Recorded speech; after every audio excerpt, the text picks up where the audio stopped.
ओम ज्ञानतिमिरान्धस्य ज्ञानञ्जनशलाकया चक्षुरुन्मिलितमेन तस्मै श्रीगुरुवे नमः। श्रीचैतन्यमनोभीष्टं स्थापितं येन भूतले स्वयं रूपकदा मह्यं ददाति स्वपदान्तिकं। वन्देऽहं श्रीगुरुः श्रीयुतपदकमलं श्रीगुरून् वैष्णवाचं श्रीरूपं साग्रजातं सगण रघुनाथान्वितं तं सजीवं साद्वैतं सावधूतं परिजनसहितं कृष्णचैतन्यदेवं श्रीराधाकृष्णपादान् सगणललिता श्रीविशाखान्विताश्च नारायणं नमस्कृत्यं नरं चैव नरोत्तमं देवीं सरस्वतीं व्यासं ततो जयमुदीरयेत्। सुनतां स्वकथा कृष्ण पुण्य श्रवण कीर्तनं हृदयन्तस्तु रुद्राणि विदुनोति सुरसतां नष्टप्रायेषु भद्रेषु नित्यं भागवते भगवती उत्तम श्लोके भक्तिर्भवति नैष्ठिकी। नित्यानंदम नमस्तुभ्यं प्रेमानंदप्रदायते कलौकल्मस्य नाशाय जानकीपतये नमः।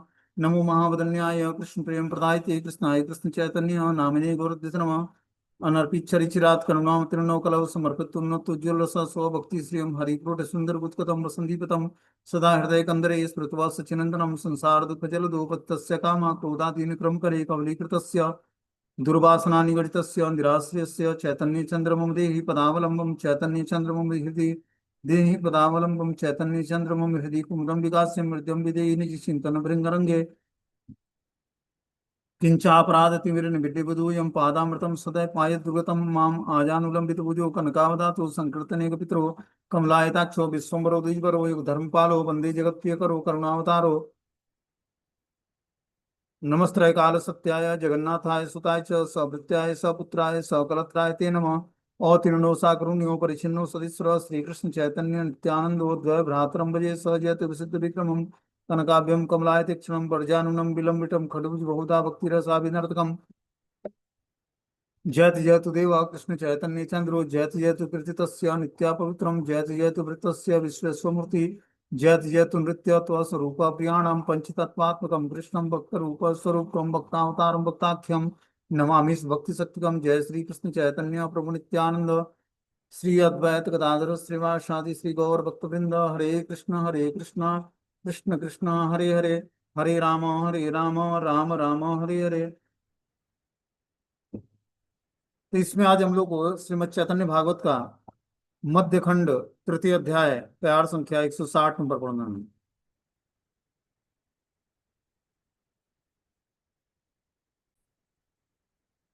चल हरिदास चल श्रीवास पंडित चाह गया देही के आई से कौन अभित दुई भाग्य महाभागवत प्रभुर आदेश सर्व नवदीपे चाही बुलय हरि से चाहते चाहते कथा कहे दुई जन ए बुझे आईला कि बा प्रभु संकर्षण आनंदे विहल दुहे चाहिया वेणाय तिलार देक उद्देश्य उठाओ नहीं पाय सकल नदिया तीन प्रहर चाहिया आइला प्रभुर स्थाने काहू ना देखिया निवेदिला आसी तो हेच प्रभुर चरण उपाधिक कोथाओ नाहिल दर्शने की वैष्णव की सन्यासी गृहस्थ स्थल पाखंडीर घर आदि देखुल सकल चाहिलाम सर्वनव दीप यार नाम सबे ना चाहिलू न प्रभु गिया अन्य ग्राम। बोलते हैं हरिदास और श्रीवास पंडित जाओ जाकर पता लगाओ कि कौन कहाँ आया है। प्रभु के आदेश से दोनों महाभागवत बड़े प्रसन्न होकर सारे नवद्वीप में ढूंढते हुए घूमने लगे। ढूंढते ढूंढते वे दोनों आपस में कहने लगे कि ऐसा मालूम होता है कि संकर्षण प्रभु ही आए हैं। वे दोनों आनंद से विह्वल होकर सर्वत्र खोजते फिरे, परंतु आधा तिल मात्र भी कहीं अता पता नहीं लगा। 3 प्रहर तक समस्त नदियां में खोजने पर जब वे महापुरुष कहीं नहीं मिले तो दोनों लौटकर प्रभु के पास आ गए और आकर दोनों ने प्रभु के चरणों में निवेदन किया कि हमें आपके बताए हुए लक्षण वाले किसी भी महापुरुष के दर्शन नहीं हुए हैं। क्या वैष्णव, क्या सन्यासी, क्या गृहस्थ और क्या पाखंडी, सबके घर हमने देख डाले हैं प्रभु। समस्त नवद्वीप में हमने खोज दिया, केवल बाहर के गांव में हम नहीं गए हैं। इस तरह से महाप्रभु हरिदास और श्रीवास पंडित को भेजते हैं कि आप लोग जाकर नवद्वीप में ढूंढो कि कौन विशेष व्यक्ति आया है नवद्वीप में। तो ये दोनों महापुरुष जाते हैं, हरिदास ठाकुर और श्रीवास पंडित, और ऐसा मालूम हो रहा था कि संकर्षण प्रभु ही आए हैं। नित्यानंद प्रभु अब नवद्वीप में आने वाले हैं। उन्हीं को खोजने के लिए महाप्रभु ने हरिदास और श्रीवास पंडित को भेजा, लेकिन उनको कहीं भी ये महापुरुष के दर्शन नहीं हुए। उन्होंने सारे वैष्णव, सारे सन्यासी, सारे गृहस्थ और सारे पाखंडियों के घरों में भी देख लिया, हरिदास ठाकुर और श्रीवास पंडित दोनों ही महाभागवत हैं। श्री गौर सुंदर की इच्छा के अनुसार वे नवद्वीप में स्थिर श्री मायापुर आदि समस्त पल्ली पर परमानंद के साथ स्वप्न दृष्टि महापुरुष का अनुसंधान करने लगे। कि महाप्रभु के आदेश के अनुसार हरिदास और श्रीवास पंडित नवद्वीप के गली गली में घर घर में जाकर उस व्यक्ति की खोज करने लगे जिसको पाने के लिए महाप्रभु ने भेजा था। उन दोनों ने वापस आकर प्रभु से कहा कि उपाधि युक्त अर्थात बाह्य चिन्ह युक्त किसी नवीन व्यक्ति का अनुसंधान वे नहीं कर पाए हैं। उन्होंने 3 प्रहर तक नवद्वीप में क्या वैष्णव, क्या सन्यासी और क्या गृहस्थ सभी के स्थानों पर अनुसंधान किया, यहाँ तक कि वैष्णव विद्वेषी पाखंडियों के घर को भी देखकर भी बाकी बाकी नहीं रहा। उन्होंने केवल नवद्वीप के बाहर के गांव में अनुसंधान नहीं किया। मतलब नवद्वीप के घरों घरों में, सबके घरों में देखा, लेकिन कोई भी ऐसा व्यक्ति नहीं मिला जो महापुरुषों के लक्षण से युक्त थे। बोलते हैं, दुहारा वचन सुनी हासे गौरचंद्र, छले बुझाई ल बड़ गूढ़ नित्यानंद, यही अवतारे के गौरचंद्र गाय, नित्यानंद नाम सुनी उठिया पलाय, पूजय गोविंद इन नामाने शंकर, यही पापे अनेक याइब यम घर, बढ़ गुण नित्यानंद यही अवतारे, चैतन्य देखाए यारे से देखिते पारे, ना बुझी ए निंदे तान चरित्र अगाध, पाइबो विष्णुर भक्ति हय तार बाध, सर्वथा श्रीवास आदि तार तत्व जाने, ना हैला देखा कौन कौतुक कारण। उन दोनों के वचनों को सुनकर, किन दोनों के, श्रीवास और हरिदास के, सुनकर श्री गौर सुंदर हंसने लगे, मानो वे हंसने के छल से यह समझा रहे हो कि नित्यानंद तत्व तो बड़ा ही गूढ़ है। इस अवतार में कोई गौरचंद्र का नाम तो लेते हैं, परंतु नित्यानंद का नाम सुनते ही उठ भागते हैं। जैसे कोई श्री गोविंद की पूजा तो करता है, परंतु भगवान शिव को नहीं मानता है। इस पाप के फलस्वरूप यम के घर जाना पड़ता है। बता रहे हैं कि और जो कोई व्यक्ति गौर सुंदर को तो नाम मानता है, भगवान श्री चैतन्य महाप्रभु, गौरांग महाप्रभु, लेकिन नित्यानंद प्रभु को नहीं मानता है। ये उसी प्रकार है जिस प्रकार व्यक्ति जो है गोविंद की पूजा तो करता है, लेकिन भगवान शिव को नहीं मानता है, क्योंकि भगवान शिव परम वैष्णव है। इसलिए उनको भी भगवान की तरह ही रिस्पेक्ट देना है, भले उनकी आराधना नहीं करनी है, लेकिन उनको रिस्पेक्ट भगवान की तरह देना है। इस पाप के फलस्वरूप, और जो कोई व्यक्ति गोविंद की पूजा तो करता है लेकिन भगवान शिव को रिस्पेक्ट नहीं प्रदान करता, इस पाप के फलस्वरूप यम के घर जाना पड़ेगा उसको। इस अवतार में नित्यानंद बड़े ही गूढ़ हैं। श्री चैतन्य चंद्र जिनको कृपा कर दिखावें, वही उन्हें देख सकता है। उनके अगाध चरित्र को जो बिना समझे बुझे निंदा करते हैं, वे विष्णु भक्ति पाकर भी वंचित रह जाते हैं। और जो कोई व्यक्ति गौरांग महाप्रभु की कृपा से ही चैतन्य नित्यानंद प्रभु को जान सकता है, उस तरह नहीं। तो हमें नित्यानंद प्रभु को की निंदा नहीं करनी चाहिए। बता रहे हैं, श्री चैतन्य जिन पर कृपा कर दिखावें, वही उन्हें नित्यानंद प्रभु को जान सकता है। उनके अगाध चरित्र की जो बिना समझे बुझे निंदा करते हैं, वे विष्णु भक्ति पाकर भी भक्ति से वंचित रह जाते हैं। केवल श्रीवास आदि मुख्य भक्तजन ही उनके तत्व को भली भांति जानते हैं, परंतु उनको भी जो वे नहीं मिले, इसका कारण उनका कोई कौतुक ही समझना चाहिए कि नित्यानंद प्रभु की कुछ कौतुक भरी करामात थी, जिससे ये लोग नित्यानंद प्रभु को देख नहीं पाए पूरे नवद्वीप में। जबकि नित्यानंद प्रभु नवद्वीप में प्रवेश कर गए थे, क्योंकि महाप्रभु को यह आभास हो गया था कि नित्यानंद प्रभु अब नवद्वीप में आ गए हैं तीर्थ यात्रा करके। श्री गौर लीला में प्रच्छन्न भाव के कारण कृष्ण बलदेव को सहसा कोई पहचान नहीं सकता है। नित्यानंद भी परम गोपनीय प्रच्छन्न बलदेव तत्व हैं। महाप्रभु ने हरिदास और श्रीवास को हंसते हुए नित्यानंद प्रभु का गुप्त रहस्य भाव के द्वारा समझा दिया। तो महाप्रभु ने नित्यानंद प्रभु के जो प्रच्छन्न भाव है, परम गोपनीय बलदेव तत्व है, महाप्रभु ने हरिदास और श्रीवास को हंसते हुए नित्यानंद प्रभु के गुप्त रहस्य को के भाव को समझा दिया। नित्यानंद तत्व जो है बहुत ही गोपनीय तत्व है। स्वयं बलराम जी ही नित्यानंद प्रभु के रूप में आते हैं। अभी जन्मदिन है भगवान का, बलराम पूर्णिमा आने वाली है, कल एकादशी, एकादशी से 4 दिन बाद। तो बलराम पूर्णिमा या नित्यानंद प्रभु की उपासना जो है, भगवान बलराम ही नित्यानंद प्रभु के रूप में आते हैं भगवान से गौरांग महाप्रभु की लीलाओं में। वहीं पर बता रहे हैं कि जो है महाप्रभु ने हरिदास और श्रीवास को हंसते हुए नित्यानंद प्रभु के गुप्त रहस्य भाव को समझा दिया। जैसे भगवान की पूजा करके भी लोग भक्त पूजा से उदासीन रहकर भक्त के प्रति विद्वेष भाव का पोषण करते हैं, उसके फलस्वरूप उनकी यम के घर में दंडित होने की योग्यता बन जाती है।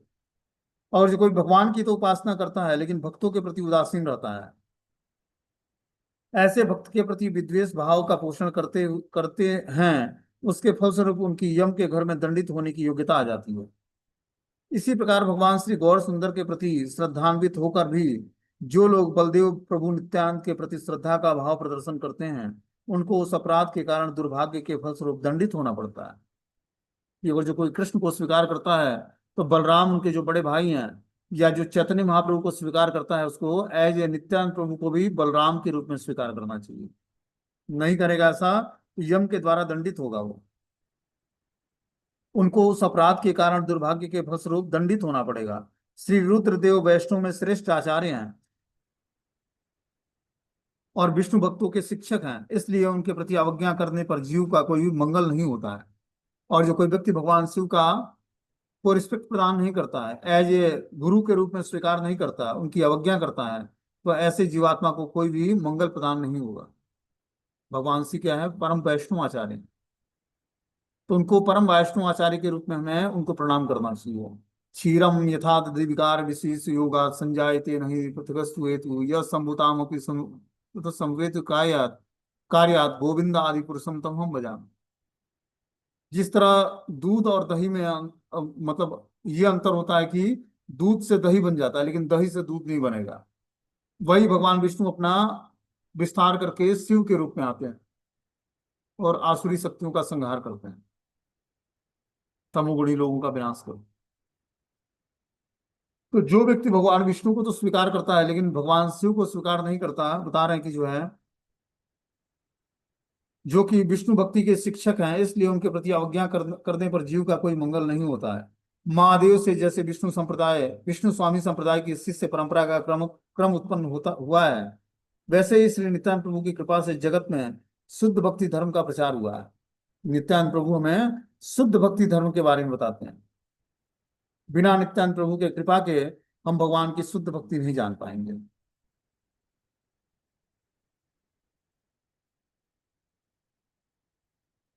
बोलते हैं अर्चयित्वा तु गोविंदम तदीया नाम अर्चनम यति ये न ते विष्णु प्रसादस्य भाजनम दाम्बिकाम जना। अद्वैत ज्ञान प्रजिंद नंदन और कार्ण्य समूह वैष्णवगण के मध्य शक्ति शक्तिमान के अभेद विचार से दोनों एक ही वस्तु हैं। जो एक दूसरे में तथा विष्णु और वैष्णव में विरोध मानते हैं, उनके मंगल की कोई संभावना नहीं। कि जो एक दूसरे में भेदभाव करते हैं, विष्णु और वैष्णव में, मतलब भगवान में और भगवान के भक्तों में भेदभाव करते हैं, उनका कभी भी मंगल की संभावना नहीं। जिस तरह हम भगवान को रिस्पेक्ट प्रदान करते हैं, उसी तरह हमें ऐसे ही भगवान के भक्तों को भी रिस्पेक्ट प्रदान करना चाहिए।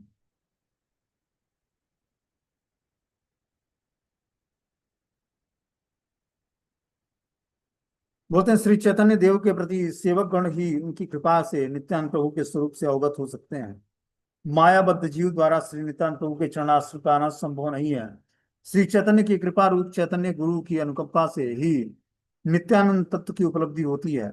साधारण चैतन्य विमुख अनभिज्ञ व्यक्ति चैतन्य भक्त के रूप में वृथा गर्व करने की चेष्टा में अत्यंत निर्गुण नित्यानंद की लीलाओं को समझने में असमर्थ होता है। जिनकी चेतनता जागृत नहीं हुई, उनको नित्यानंद की अप्रकाशित रहस्यमय लीलाओं में प्रवेश का अधिकार नहीं है। अनभिज्ञ मूढ़ जन नित्यानंद की लीलाओं को देखकर उनके प्रति वितृष्णा का भाव प्रदर्शित करते हैं। इसके कारण यम द्वारा दंडित होकर अशेष क्लेश भोगना ही उनके परिणाम में लक्षित होता है। यहाँ पर बता रहे हैं कि मायाबद्ध जीव द्वारा श्री नित्यानंद प्रभु का चरणाश्रय पाना संभव नहीं। जो मायाबद्ध जीव है वो भगवान श्री नित्यानंद प्रभु जो स्वयं बलराम है, उनके चरण कमलों का आश्रय पाना संभव नहीं है। श्री चैतन्य की कृपा से ही, चैत्य गुरु की अनुकंपा से ही नित्यानंद तत्व की उपलब्धि होती है। बोले जो चैत्य गुरु हैं, हृदय में बैठे परमात्मा, चैतन्य महाप्रभु की कृपा से, चैत्य गुरु की अनुकंपा से ही नित्यानंद तत्व की उपलब्धि होती है। नित्यानंद के तत्व को जानने के लिए हमें चैतन्य महाप्रभु की कृपा और चैत्य गुरु की अनुकंपा चाहिए, मतलब परमात्मा की अनुकंपा से ही हम नित्यानंद तत्व की उपलब्धि कर पाएंगे। साधारण चैतन्य विमुख अनभिज्ञ व्यक्ति चैतन्य भक्त के रूप में वृथा गर्व करने की चेष्टा में अत्यंत निर्गुण नित्यानंद की लीलाओं को समझने में असमर्थ होता है। जिनकी चेतनता जागृत नहीं हुई, उनका नित्यानंद की अप्रकाशनीय रहस्यमय लीलाओं में प्रवेश का अधिकार नहीं। जब तक हमारे अंदर आध्यात्मिक चेतना का जागरण नहीं होगा, तब तक हम भगवत तत्व को समझ नहीं पाएंगे। नित्यानंद और कृष्ण बलराम के या गौरांग महाप्रभु के तत्व को हम समझ नहीं पाएंगे। इसीलिए धीरे धीरे हमें अपनी चेतना को आध्यात्मिक बनाना है, आध्यात्मिक चेतना को जागृत करना है। मनुष्य के पास दो चेतनाएं होती हैं, एक भौतिक चेतना, एक आध्यात्मिक चेतना। जिस चेतना को डेवलप करना चाहता है, उसी तरह की चेतना उसकी विकसित हो जाती है। भौतिक चेतना में हमारे पास भौतिक वातावरण में रहने के कारण ये पॉल्यूटेड हो जाता है और हम ज्यादा से ज्यादा भौतिक सुख उपभोग की कामनाएं करते हैं। लेकिन आध्यात्मिक चीजों को प्राप्त करने के लिए हमें आध्यात्मिक एक्टिविटी करना पड़ेगा, तब जाकर हम आध्यात्मिक चीजों को समझ पाएंगे। बोलते हैं अनभिज्ञ मूढ़ जन नित्यानंद की लीलाओं को देखकर उनके प्रति वितृष्णा का भाव प्रदर्शित करते हैं। इसके कारण यम द्वारा दंडित होकर अशेष क्लेश भोगना ही उनके परिणाम में लक्षित होता है। कि अगर जो कोई व्यक्ति नित्यानंद तत्व को जानना चाहता है, उसको महाप्रभु गौरांग महाप्रभु की कृपा से ही वो अनभिज्ञ व्यक्ति नित्यानंद की लीलाओं को जानने का की योग्यता उसके अंदर आ पाएगी और यह यम के द्वारा दंडित नहीं होगा। होते हैं उनके अगाध समुद्र सदृश गंभीर युक्त चरित्र में चांचल्य का दर्शन करके जो लोग उनके चरणों का आश्रय पाने से वंचित होते हैं, उनकी परमोच्च गौर कृष्ण सेवा की बात में न समझकर निंदा करते हैं। वे नित्य स्वरूप से कृष्णदास होने पर भी कृष्णदास से विच्युत होकर सांसारिक प्रवृत्ति में फंसकर अपने सर्वनाश का साधन करते हैं। क्या बता रहे हैं यहाँ पर कि उनके अगाध समुद्र सदृश गंभीर युक्त चरित्र में चांचल्य का दर्शन करके जो लोग उनके चरण कमलों का आश्रय पाने से वंचित हो जाते हैं। कि नित्यानंद प्रभु का जो तत्व है वो बहुत ही गंभीर युक्त चरित्र है उनका, लेकिन उसमें अगर जो कोई व्यक्ति चांचल्य का दर्शन करता है, तो उस दर्शन करने से क्या होता है, उनके चरण कमलों का आश्रय पाने से वंचित हो जाता है। भगवान की लीलाओं को समझना या भगवान के तत्व को समझना, ये तो भगवत कृपा से ही कोई जीवात्मा समझ पाता है। जिससे कुरुक्षेत्र युद्ध हुआ, तो कुरुक्षेत्र के युद्ध में सभी ने कृष्ण को भगवान के रूप में अजय स्वीकार नहीं किया। जिससे कौरव पक्ष ने भगवान को कृष्ण को भगवान के रूप में स्वीकार नहीं किया। वो तो यही जानते थे कि ये ग्वाल बाल हैं, ये तो गाय चराने वाले लोग हैं। तो दुर्योधन के पक्ष के लोग यही समझते थे। लेकिन अर्जुन के पक्ष के लोग ये जानते थे कि कृष्ण भगवान है, परम तत्व है, स्वयं सच्चिदानंद विग्रह है।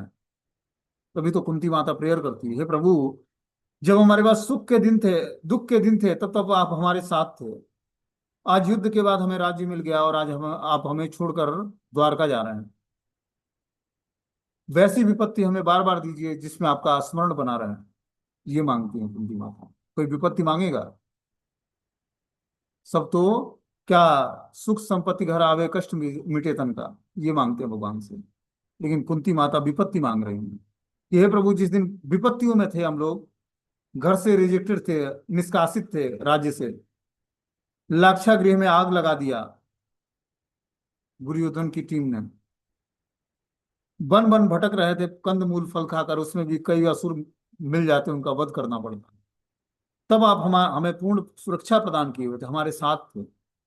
लेकिन आज राज्य मिल गया और हम लोग समृद्ध हो गए, आप छोड़कर हमें जा रहे हैं। तो विपरीत सिचुएशंस को हम फेवरेबल बनाने के लिए क्या करना पड़ेगा? भगवान का भजन करना पड़ेगा। तब हमें विपरीत सिचुएशंस में भगवान की कृपा की अनुभूतियां होंगी, जान पाएंगे कि भगवान की कृपा कितनी है अपने ऊपर। बिना कृपा के न तो हम कथा सुन सकते हैं, न नाम जप कर सकते हैं, न वैष्णव का संग प्राप्त कर सकते हैं। ये सब कृपा ही है बस, और कोई दूसरा रास्ता मत समझ। ये भगवत कृपा हुई है, भगवान की विशेष कृपा हुई। चैतन्य महाप्रभु की एक एक लीलाएं जो हैं, कृष्ण प्रेम हृदय में प्रकट करता है। ये कोई साधारण लीला नहीं है महाप्रभु की। स्वयं कृष्ण तत्व को जानने की योग्यता हमारे अंदर आ जाएगी और महाप्रभु चैतन्य की लीलाओं को सुनकर हम धीरे धीरे भगवत प्रेम, कृष्ण प्रेम प्राप्त कर लेंगे। इतना महान है ये कथा, श्रीमद् भागवतम से अभिन्न है श्री चैतन्य भागवत।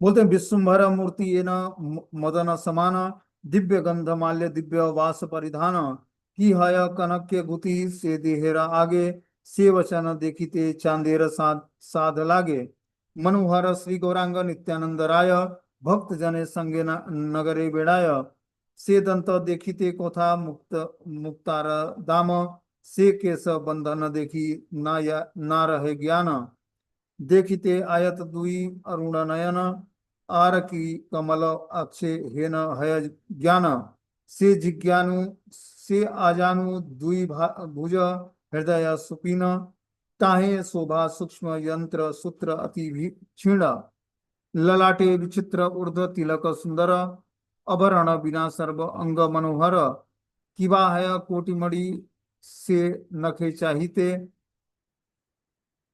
हे हस देखिबे किबा करिबे अमृत, श्री कृष्ण चैतन्य नित्यानंद चांद्र जान, वृंदावन दास तक्षु पद युग गान। बोलते हैं कि श्री विश्वम्भर की मूर्ति कामदेव के समान है, वे दिव्य गंध माल्य और दिव्य वस्त्रों से विभूषित हैं। जो महाप्रभु हैं विश्वम्भर, ये कामदेव के समान मूर्तिमंत है, मतलब कामदेव के समान सुंदर है।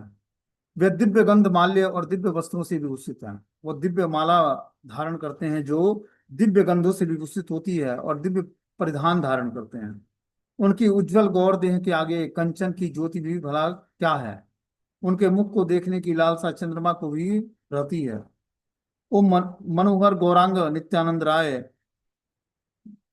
भक्तों के साथ नगर में भ्रमण कर रहे हैं। उनके दांतों की शोभा के सामने मुक्ताओं की क्या शोभा है, और उनके उस केश बंधन को देखकर तो सुध बुध भी नहीं रहती है। उनकी दोनों विस्तीर्ण अरुण अरुण नयनों को देखकर यही प्रश्न उठता है कि क्या इनको छोड़कर और भी कोई कोई कमल है।